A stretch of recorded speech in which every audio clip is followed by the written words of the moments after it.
Hey guys, good evening. This is Valerie Crumpton. I just wanted to take a few minutes and talk to you.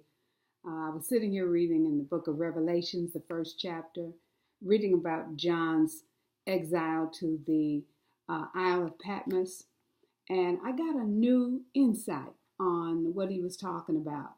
By the way, this is London. London sitting here studying with me. So if you see his head pop up every now and then, just say hi. Say hi, London. Say hi. So anyway, I was sitting here reading the book of Revelations, the first chapter, verses 9 through 20, and I got a vision that I didn't have before.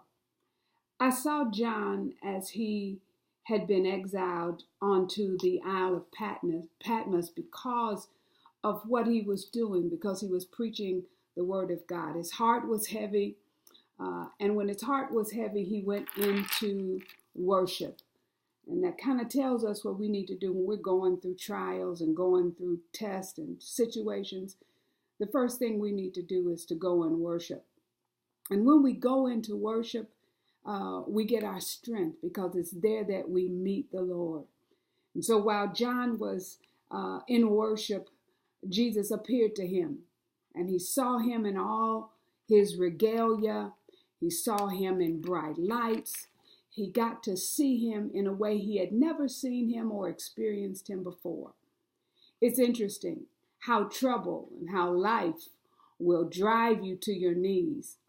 And in that moment, you get to see the Lord in a different light.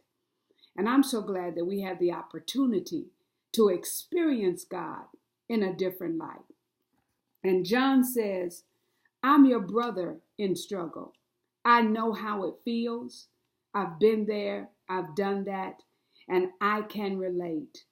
And so as I laid before the Lord, John says, he appeared to me and he began to speak to me and give me revelation and understanding.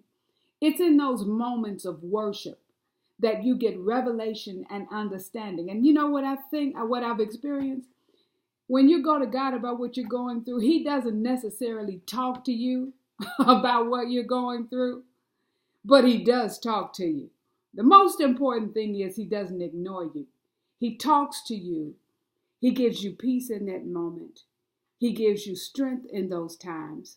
And like John, we should find ourselves in worship when we're in hard times in our lives, when we're experiencing difficulty. Fall down and worship him.